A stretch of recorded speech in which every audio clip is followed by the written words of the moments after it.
Since his death in 1957, the debate over the value and relevance of the literary and philosophical contribution of Nikos Kazantzakis has been conducted largely within a theological framework. However, an argument based on an existential reading of his work may persuade us that his importance flows not so much from any religious considerations as from his reflections upon the essential nature of mankind. In what follows, some elements of that argument are proposed. To begin with, Kazantzakis offers us, as a foundation of his philosophy of man's identity and function, a deceptively simple, yet courageously realistic view of the formidable background against which humanity lives out its existence. There is something self-evident about the statement with which he opens his monumental work, Ascetiki, or The Saviours of God. We come from a dark abyss, we end in a dark abyss, and we call the luminous interval life. But if it is self-evident, yet the profundity of this utterance may remain unremarked. In fact, it is a profoundly honest delineation, reduced to its barest elements, of the existential situation in which we find ourselves. Whether regarded as a poetic image or as a statement of rational analysis, it is difficult to refute and prodigiously useful as a starting point for any analysis of man's estate. We might suppose that in writing such a statement, Kazantzakis is questioning whether man shall ever uncover his origins or define an absolute end towards which he is moving. But whether these issues can or will be resolved, the fact remains that we find ourselves as bewildered individuals somewhere between an unknown origin and a culminating abyss. And there is no rational evidence presently available to support the belief that we can think intelligently about either our identity or our function outside these parameters. Historically and psychologically, man has found it difficult to embrace the concept of an abyss and has sought to protect himself against it by creating a series of mythologies through which to rationalise his insecurity. Kazantzakis, while moving comfortably within the realm of mythology, firmly discards prevailing religious myths and insists that we confront the reality of what Heidegger called our being in the world. With Friedrich Nietzsche's Zarathustra, Kazantzakis was persuaded that only that life is worth living which develops the strength and the integrity to withstand the unavoidable sufferings and misfortunes of existence without flying into an imaginary world. Central to Kazantzakis' interpretation of man's condition is his observation that as we participate in life, we give utterance to a primeval cry that seems to come from the heart of life itself and expresses our initiation into a spirituality that transcends our physicality. It is a cry not merely of protest at our isolation and alienation, but also of assertion, a demand for affirmation, an insistence that our value be acknowledged. Kazantzakis identified it as mankind's primary experience of Bergson's élan vital, that is, as an engagement, whether conscious or unconscious, with an essential life force that pervades everything. Just as the neonate's first cry ensures the intake of air into the lungs, so the cry, identified by Kazantzakis, gives expression to the spiritual that lies within us. This life force, whether in its initially perceived form of the cry or as the persistent intuitive longing it may later become, is, in the words of Dylan Thomas, the force that through the green wood drives the flower. It is of critical importance to note that in acknowledging the paramount centrality of this life force, Kazantzakis gave it many names. He named it, among other things, spirit, mystery, absolute light, and even dance. He also used the name God for it, but in so doing was at pains to insist that he used that appellation only because it was the word most commonly used to refer to the highest values recognised by human beings. For Kazantzakis, the word God was equated with the supreme peak of man's desire and had no religious, as distinct from spiritual, connotation whatsoever. Kimon Fryer, who spent 6 months working assiduously each day with Kazantzakis on the English translation of the Odyssey, a modern sequel, points out that God for Kazantzakis is identical with the élan vital, the onrushing force throughout all of creation which strives for purer and more rarefied freedom.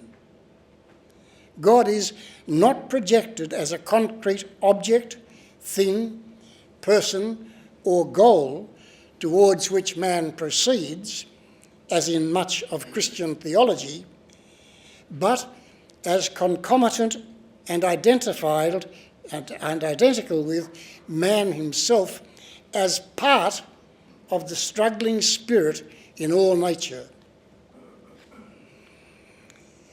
It is not to be supposed that Kazantzakis regarded man himself as being the life force, or that he believed the élan vital to operate only through the physicality and intellect of man. In Ascetiki, he points out that we can discern a crimson line on this earth, a red, blood-spattered line which ascends, struggling, from matter to plants, from plants to animals, from animals to man. This indestructible, pre-human rhythm is the only visible journey of the invisible on this earth. Plants, animals, and men are the steps which God, or the life force, creates on which to tread and to mount upwards. For Kazantzakis, then, man is a being caught up inexorably in an onrushing, upwardly spiralling agitation of a life force over which he has no control, but which yet engulfs him alternately in despair and exhilaration, while holding out to him the opportunity to participate in the fashioning of what is yet to be. Having argued this setting for man's experience, Kazantzakis then proceeds to offer us an important corrective to what he perceived as being a misleading and inadequate definition of the self. It was that most fascinating 19th century Greek lover of all things Japanese, Lafcadio Hearn, who wrote, "I, an individual soul? Nay, I am a population unthinkable for multitude, even by groups of 1,000 millions. Generations of generations I am, eons of eons. Countless times the concourse now making me has been scattered and mixed with other scatterings. Of what concern, then, the next disintegration? Perhaps after trillions of ages of burning in different dynasties of suns, the very best of me may yet come together again." Unquestionably, Kazantzakis would have delighted in this passage.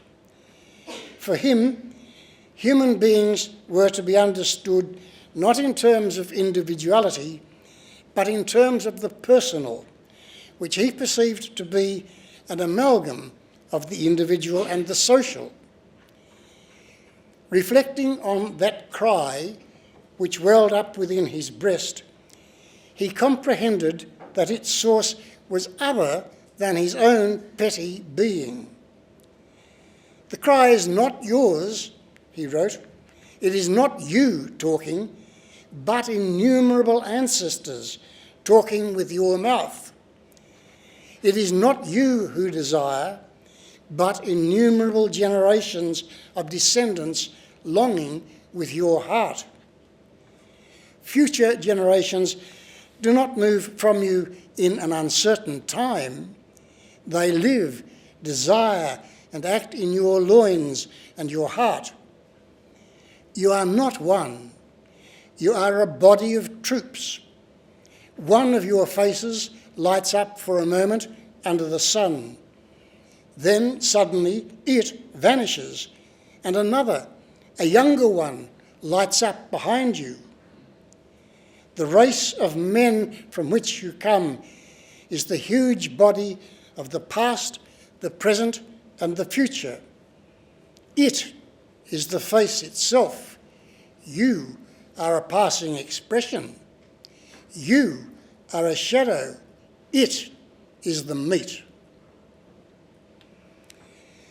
Our persistent confusion in identifying the self with our own individuality inhibits our growth and results in behaviour that is not merely antisocial, but anti-personal. It is in consequence of such behaviour that Kazantzakis laments in his novel The Fratricides, "No, we have no right to call ourselves human beings. We should be called ape men. We started off as apes to become men, but we are still halfway." In this, his final and perhaps unfinished novel, Kazantzakis amply illustrates how, in killing our brother, we lay waste to ourselves. The embrace of the self as a dynamic social animal entails resultant social and psychological benefits that are particularly germane to contemporary global cultures. The past century has been characterised by a widespread sense of alienation and anxiety that has been well reflected not only in world literature and other art forms, but in countless cultural perturbations. Central to the concept of the self in Kazantzakis is the notion of focus, of concentrated attention. The self is purposive and acts intentionally. In stark contrast to the undirected, drifting disengagement of so many human beings, Kazantzakis was responsive to his obligations as a living being and alert to the opportunities for growth and development that life presented to him. Thus, he could write, "I keep my brain wide awake, lucid, unmerciful. I unleash it to battle relentlessly, so that all light it may devour the darkness. I keep my heart flaming, courageous, restless. I feel in my heart all commotion and all contradictions, the joys and sorrows of life. But I struggle to subdue them to a rhythm superior to that of the mind, harsher than that of the heart, to the ascending rhythm of the universe." Herein lies the antidote to the sense of meaninglessness that pervades so many contemporary lives. The engaged mind and the expectant heart fuel the energy that drives life forward. In this context, it may be regarded as regrettable that the Kazantzakian proposal for what he called an internationale of the spirit was met with a dismissive indifference, for the application of the most vital intellect and alert intuition is a critical need in this revolutionary era.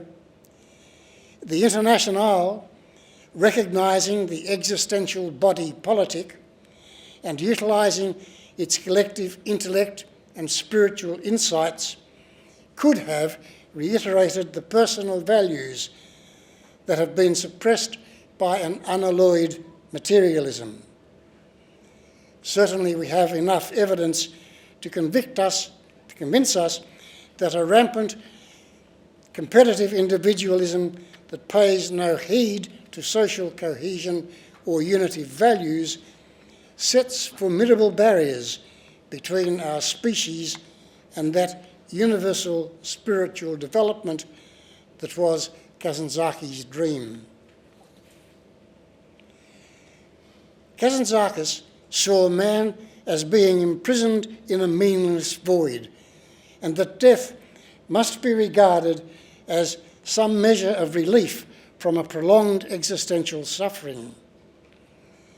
At best, such critics holding this interpretation must be seen as argue that Kazantzakis must be seen as an advocate of an heroic nihilism. Yet to regard Kazantzakis as one who wallows in negativity is to misread him entirely. In reading Kazantzakis, it is important to distinguish between his usage of the word life to refer either to the life of an individual or, alternately, to life in all its forms as it permeates the universe. An individual exists between his or her birth and death, but the whole of life transcends the origin and end of the individual, while Kazantzakis never fails to recognise the significance of the individual. He never takes his eye off the much broader, much richer phenomenon of life itself. In contrast to the overt individualism that has characterised much of the history of humanity, Kazantzakis emphasises the supremacy of the universal over the individual. Indeed, he does not hesitate to point out that nature is essentially indifferent to the individual, condemning him to every conceivable indignity and even sentencing him to death. Significantly, however, he offers us two techniques with which the individual can expand his individual life space, and indeed his lifespan, into the broader domain of life itself. In devising his notion of what he called the Cretan glance, Kazantzakis took cognizance of the physical position of the island of Crete between the Orient and the Occident. Standing, as it were, atop Mount Silurete at the centre of his island homeland, he was able to look in all directions and observe the panorama of life from a new and clearer perspective. Through the lens of the mountaintop, Crete appeared as a frigate in which God, the life force, sailed into history. Under this Janus-like view, physical geography crumbled. Political, emotional, religious, and all other barriers fell away as he sought to penetrate the essence of reality. He saw without the filtering of racial or cultural prejudices. And in so doing, he opened up the world in which he lived and increased the domain of freedom into which he might expand his living. I will not accept boundaries. Appearances cannot contain me, he vehemently declared.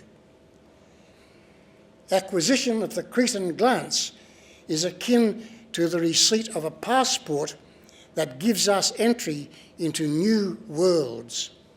It extends our freedom. Similarly, Kazantzakis devised a means of transcending time. In his ascetiki, he advocated that a man should train his heart to encompass as spacious an arena as it can. Encompass through 1 century, then through 2 centuries, through 3, through 10, through as many centuries as can be borne, the onward march of mankind. Train the eye to gaze on people moving in great stretches of time. Such extensions of our temporal vista, which may be understood as living within and beyond time simultaneously, or as having a continuous awareness of infinity, opens up new worlds to us. Real life can be grasped only sub specie eternitatis. For Kazantzakis, space and time are not the defining boundaries of life, but the spiritual flux which the human imagination and enterprise shape and reshape into ever new creative forms. To see the self as existing within life, rather than seeing life as being constrained within the individual, and to utilise our capacity to shape that encompassing life, is a crucial first step in grasping the Kazantzakian view of the nature and meaning of our existence. And to the extent to which we do grasp that view, we not only enrich our own life, but we contribute to the ongoing maintenance of life itself. The next offer held out to us by Kazantzakis is that of a genuinely universal morality, an ethical standard that carries within itself its own authority.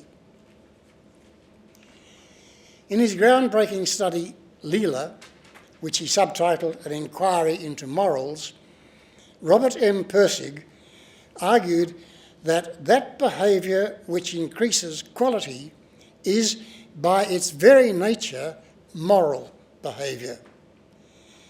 The ethical standard by which behaviour is to be assessed lies in its propensity to add to quality.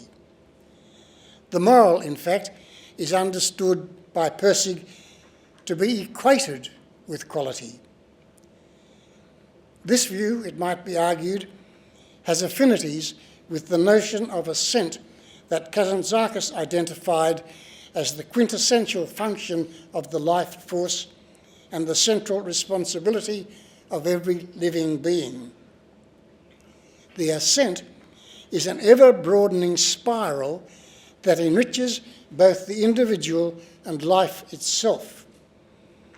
The ascent is not merely a gross expansion of reality, it is also the vital actualization of potential, the ceaseless creation of a perpetual newness, and the attainment of a higher standard.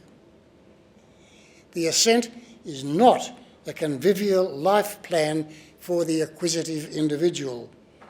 It is the thrust of life itself as it seeks purer and surer forms of identity and manifestation. It is the movement of life as it acts to enhance its own quality.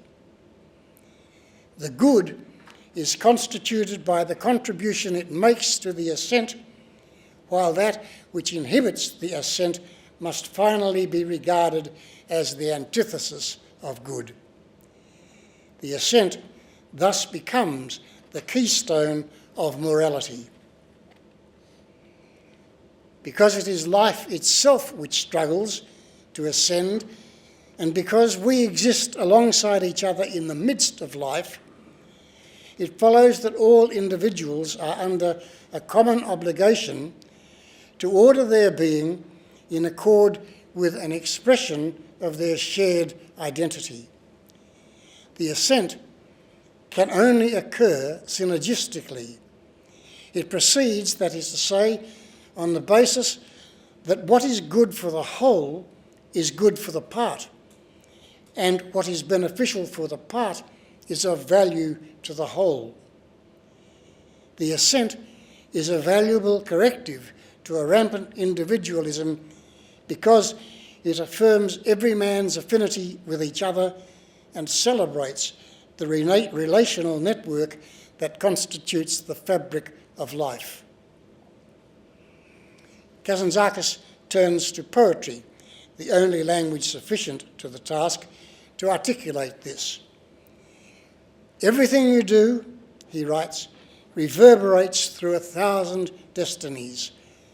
As you walk, you cut open and create that riverbed into which the stream of your descendants shall enter and flow. When you shake with fear, your terror branches out into innumerable generations, and you degrade innumerable souls before and behind you. When you rise to a valorous deed, all of your race rises with you and turns valorous.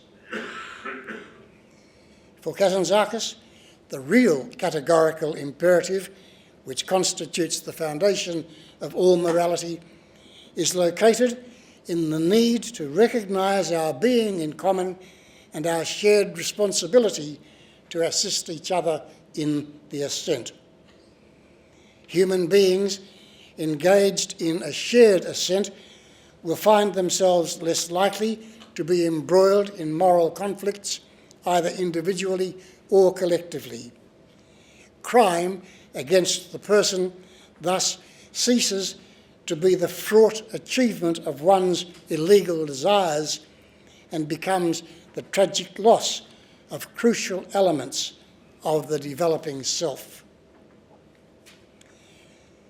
For Kazantzakis, morality is not an imposition of some external authority, a subjugation to a set of rules struck on Mount Sinai, or compliance with the jot and tittle of the law. It is a correspondence with reality, an inner integrity, an embrace of one's fundamental nature. It is the natural and appropriate response we make to the issuance of the cry within us. It is a setting of our face in the direction of the ascent. Finally, Kazantzakis offers us a mature and dignified resolution to what has been perceived widely as being the problem of human mortality. Nothing fills the individual heart with dread more than the fear of death. Thus, in the face of our funereal future, we concoct imaginary edifices and mystical realms in which we imagine our individuality being maintained in a religiously sanctified form. Paradoxically, some individuals, intoxicated with religious fervour, surrender their life in pursuit of these manufactured daydreams. The Kazantzakian scholar, Lewis Owens, has served us well in drawing attention to the perspective on death held by Arthur Schopenhauer, to whose writings Kazantzakis is known to have given close attention. Schopenhauer, Owens reminds us, believed that death is a loss of the illusion of individuality and self-consciousness, and enables a return to the thing in itself, beyond the veil of life and death. Thus, the person at death is freed from the deception and returns to the prior and desired state of pre-existence. The individuality of the person at death moves into the thing in itself, the ultimate goal of life. Death is a restoration of the being's intrinsic state, a return to where all life originates, enabling the will once again to manifest itself. We cannot know with any certainty precisely how much use, if any, Kazantzakis made of Schopenhauer in formulating his own attitude towards death, but we do know what that attitude was, and that it clearly has a close affinity with the views of Schopenhauer. At death, Kazantzakis observed, the individual returns into that abyss out of which he came. For him, the individual, the moment is transformed into eternity, and the time by which he's measured his lifespan disappears. The material falls away and frees the essential spirit of life that had occupied it across a brief period of existence. The released spirit recognises and affirms the abyss as its native environment. While the individual is terrified by the concept of the abyss, the life force acknowledges it as being neither a state of nothingness nor a vast void, but the unlimited expanse of potentiality out of which the new is mined and fashioned. It is the free-flowing environment of the life force itself. In the poetic language of the book of Genesis, it is the Spirit of God moving upon the face of the waters. But in this context, Kazantzakis employs a distinctive, descriptive name for the abyss. He calls it silence, capitalising the first letter because he perceives it as being inclusive rather than exclusive, and he is precise in defining it. Silence means, he wrote, every person, after completing his service in all labours, reaches finally the highest summit of endeavour, beyond every labour, where he no longer struggles or shouts, where he ripens fully in silence, indestructibly, eternally, with the entire universe. There, he merges with the abyss and nestles within it, like the seed of a man in the womb of woman. The abyss is now his wife. He ploughs her, he opens and devours her vitals, he transmutes her blood, he weeps and laughs, he ascends and descends with her, and he never leaves her. Here, we should note the aptness of the simile of fertilisation. The abyss is a vital generative centre. Death, then, is to be understood as a creative rather than a degenerative event. As Peter Behan reminds us in his vastly impressive study, Kazantzakis, The Politics of the Spirit, for Kazantzakis, as for Nietzsche, destruction is motivated positively, since it is the necessary prelude to the replacement of inferior values by ones considered superior. The death of the individual facilitates the ongoing and upward projection of the life force by freeing it of the inhibitive characteristics that are intrinsic to individualism, while utilising whatever constructive contribution the individual has made. Because the individual, as a part of the whole of humanity, is a part of the entirety of reality, he can never be separated from it, and whatever he contributes to the ascent can never be lost. Just as we are the product of the past, so we are the inheritors of the future. We are inextricably embedded within whatever and whoever follows us. Our identity is locked away securely in the embryonic centre of all essence. In the final analysis, we are and shall remain a constituent part of the creative process itself.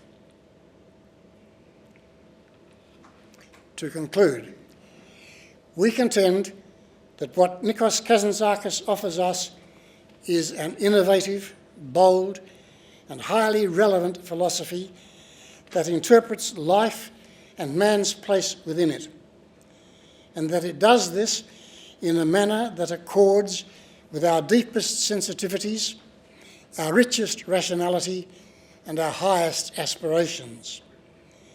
It is a view of life and of man that facilitates our entry into new pathways that promise a more satisfying, more fulfilling way forward and upward through this living adventure in which we find ourselves engaged.